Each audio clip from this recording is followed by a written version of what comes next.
Welcome everyone to this month's 20-minute teaching. And today we are talking about the topic of attention. So from busy to brilliant, how strategic attention fuels high performance teams.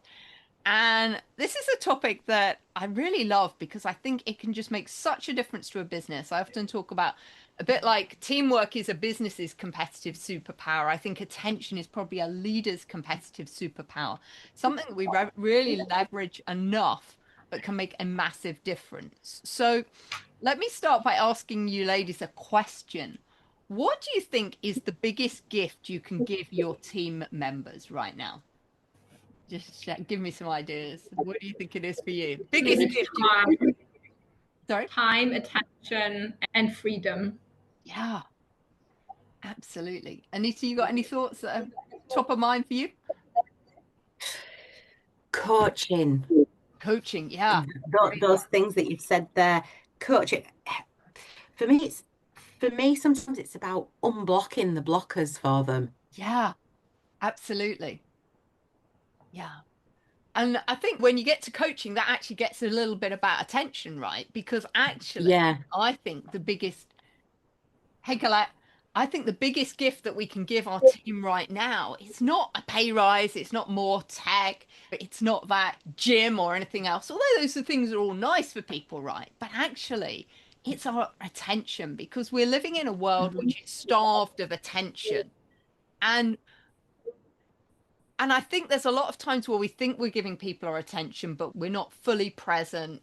We're not giving them our undivided time. So here's a question for you both. On a scale, oh, where's my thing gone? On a scale there of 1 to 10, how good do you think you are at sharing your attention with your team, giving your attention to your team? Do you think you're down there at a 1 or 2, which is fragile, or a 9 or 10, which is effortless? I would see myself more in the range of the 7, maybe. Yeah. When we have a meeting, then I am attentive, but of course, sometimes also when there's no meeting, then if we're just having a conversation, then sometimes maybe I could still do better. Yeah. Okay. Anita, Colette, you got any thoughts on what? So we're talking about, Colette, what's the most important gift you can give your team members, which is your attention, and how you rate yourself on that scale. Given that I was late turning up to this session. Yeah, I'm getting close to solid, but Okay. definitely stretched. Yeah. Okay. What about you, Anita? Got any thoughts? I would agree. I think I can be inconsistent as well. So there are some times I'm near a solid and going more effortless, but I'm definitely verging on the cautious side as well. I'm not always fully there. It's so distracting sometimes, and I think I'm worse probably working remotely. I think in the office, when I'm in the office, it's face to face, so I'm Yeah. more engaged and I've got less distractions around me. Yeah, I think I'm better face to face with attention, definitely. Yeah, absolutely. And I think you all make some really great points. So thank you for sharing. I think one of the challenges here with attention and what we're talking about when we're talking about paying attention, we're talking about being fully present and giving everyone 100% of your time and energy and emotional resources. But often we're just doing it in a half-hearted fashion. I'm guilty of people have come into my office and spoken to me, and we're still tapping on our keyboard, right? And we're going, yeah, and talking to them. And we're not really giving them our attention. So that's the big challenge I think we've got in the workplace. We've got a real fight for people's attention. And the brutal truth here, ladies, is that where your attention goes, your team's energy flows. This is the problem. When our attention is fractured, so is theirs. So that's why today I thought it was a really important topic for us to pull back the curtain on why attention is your leadership superpower and how going from busy to brilliant can help fuel high performance teams and not chaotic ones. So why is paying attention? Why does it matter? And paying attention for me is more than just listening. It's like listening with your whole body and picking up on all those nuances. And you can only do this when you're really fully present, because when we're really paying attention to someone, we're paying attention to what they say and they do and how they show up, but also we're paying attention to all the things they don't do as well, because they're always really great clues. But when we pay attention to people, we actually tell them they matter. We're all wired for human connection, and we're living in a world right now where human connection is sadly waning. So when somebody is really truly pleasant with us, but they've got no phones and they've got no wandering mind, it really validates our worth. And it says to our team members, you're important enough for me to stop everything else for you. And all these principles apply whether it's at work or at home as well. It also creates psychological safety because it communicates that it's okay to share, it's okay to make mistakes, it's okay to be honest here. And it's all about recognizing how everyone tunes into each other. And in my horse herd, you really see this. The horses are really tuned into each other, and it strengthens the trust and the cohesion within the herd, but so does it in the workplace as well. Third point here, you hear what's really being said. So when you're really fully present, you notice more. You notice things like the tone, the hesitation, the body language. As I said, you notice what's not being said. And those clues, in my experience, are often revealing more than what is actually said in the moment. You reduce rework and misunderstanding. Half listening often leads to half remembering. And I'm sure we've all had the experience of you have a conversation with somebody and you think you're very clear about what needs to happen, and you walk away and the person's walked away with a completely different understanding of what the conversation was about. So when we have these misunderstandings in communication because we only half remember it, that's where costly errors creep in. And when we really are paying full attention, that's when we can save a lot of time and energy and frustration. And lastly, the last point there should say you give energy and not just information. Sorry, typed the same thing twice. So attention is also an energetic exchange. And so when a leader's fully present, the other person leaves the conversation more motivated, more confident, and more engaged. So this is why we say where energy goes, attention flows, and where energy flows, life grows, or your business grows to the next level.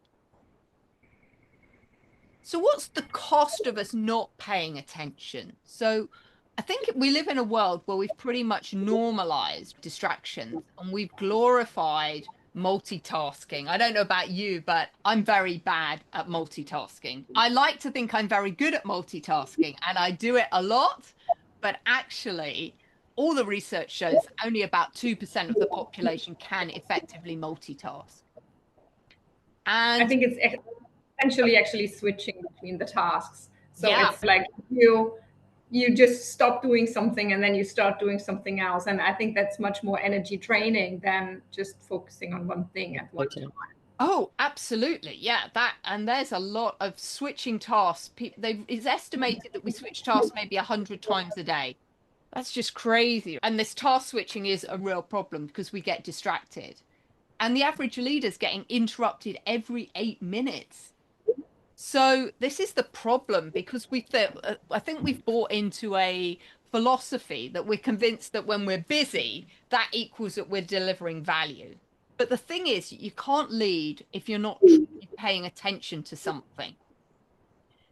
And there's a great video, and I wanted to include it here, but I know that the bandwidth probably won't work very well, so I'll share it with you afterwards. But it's one of my equine mentors, a lady called June Gunter from Teaching Horse, and she's actually recording a video, and literally a horse is sneaking up behind her, and she's got very great attention and presence, and she notices and turns around and obviously greets the horse.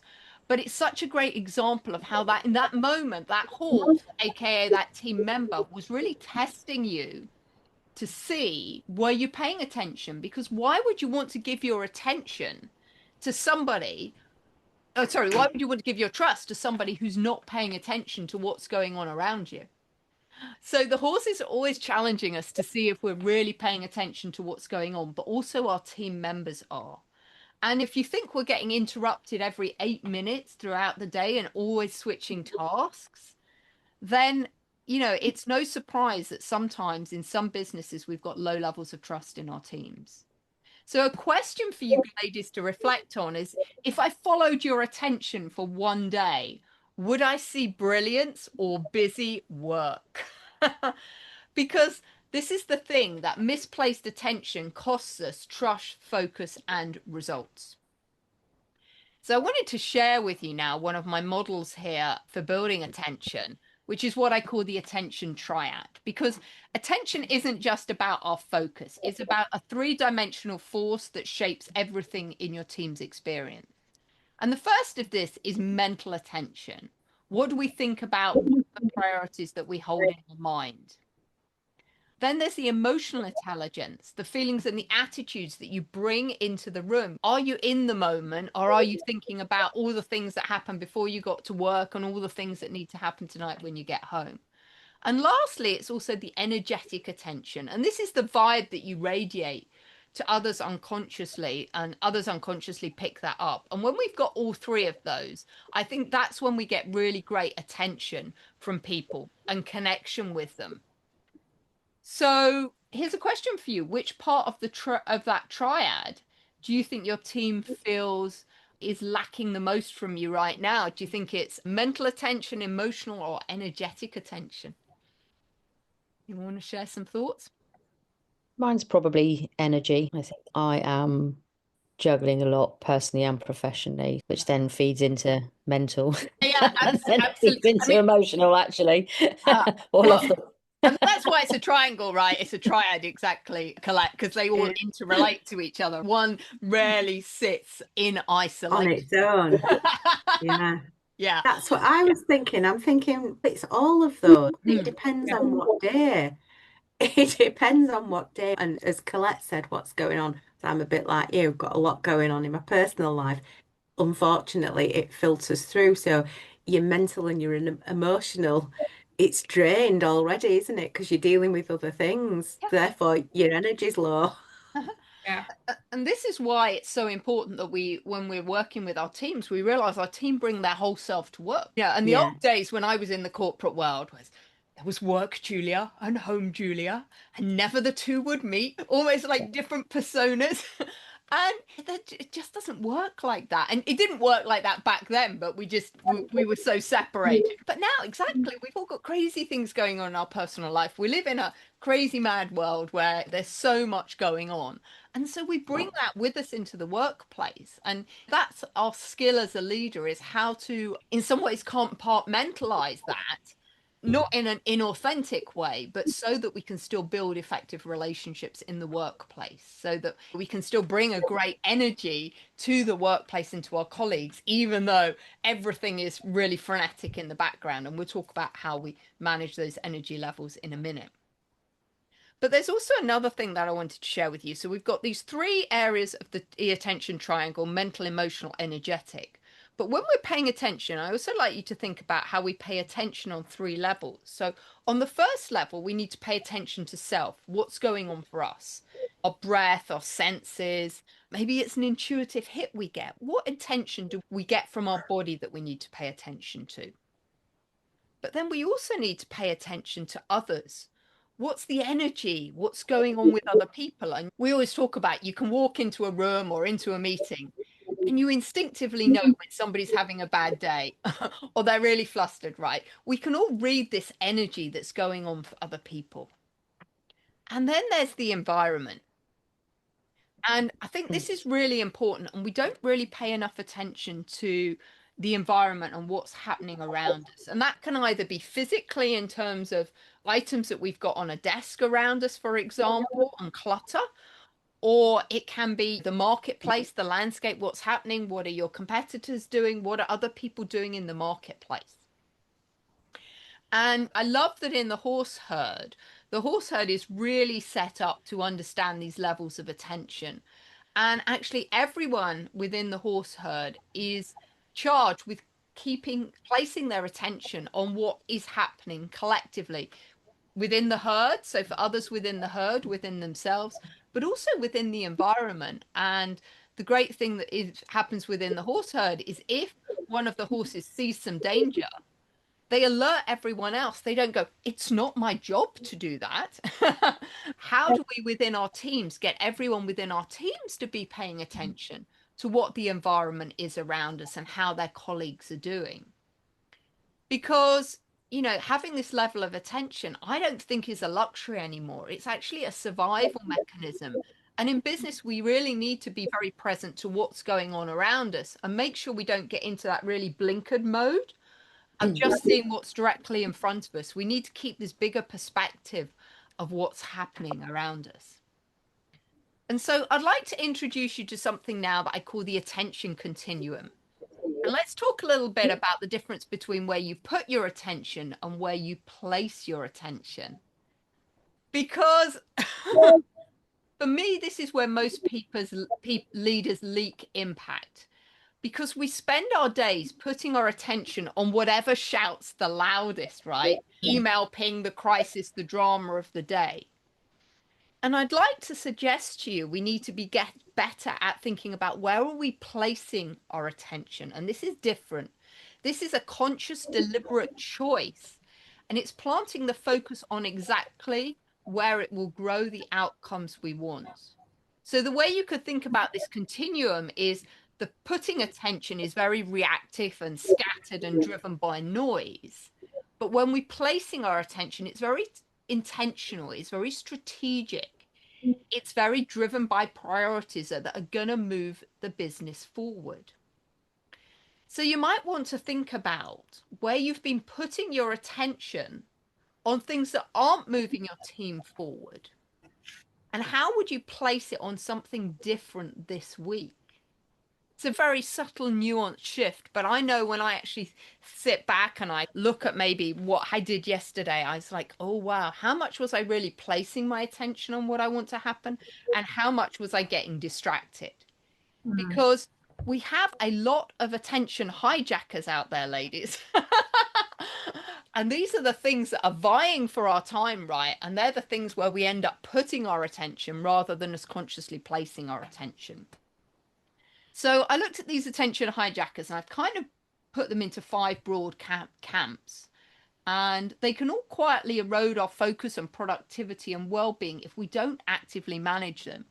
So the first of it is digital distractions, right? So your smartphone, your constant notifications, emails, apps, pings, things like that. Or the social media scrolling loops. The way that social media just drags you in, right? And how easy it is to just end up down a rabbit hole and half an hour later you're still on social media. Or the new alerts that are coming in, which sound urgent but rarely are. So those are our digital distractions. Then we've got our multitasking and context switching distractions. So this is what Anne was talking about earlier on, splitting our focus, trying to do multiple things at once, jumping between tasks without finishing things. And the thing is, all the research shows that every time we switch from one task to another, it takes about 20 minutes to get back to where you were originally. So, you know, you're working on something, your email pings, you go and read that email, and then you come back to what you were doing. It takes you about 20 minutes to get back into the state of flow you were in before. So think about how much time and energy that wastes during the day. Yeah, sorry, please ask a question. Yeah, it takes 20 minutes to get back. And you said that the average leader is distracted every 8 minutes. So we're actually working backwards. Yes, exactly. Yeah. Sometimes you don't even get back there. Who's experienced that? Yes. Yes. 4 working minutes an hour. Yeah. It's frightening, but actually when you think about it, Colette, if you really look back at a day and you were really honest with yourself, sometimes we really don't have that much focused time, and we say that we're really busy, but we're busy doing busyness rather than business. Yeah.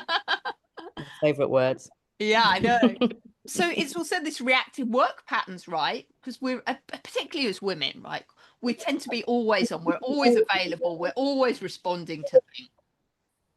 Maybe we end up in meetings without a clear purpose that end up eating hours of our time, which is why we make these short and sweet. Or if we're in the workplace, it's colleague interruptions.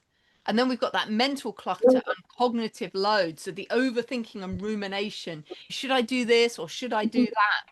and therefore worrying about personal responsibilities or our life admin while working. Two of you have alluded that today. And therefore we end up in this decision fatigue with too many micro decisions. And then lastly, that environment and lifestyle functions. Noise and poor working setup where we've got visual and auditory distractions.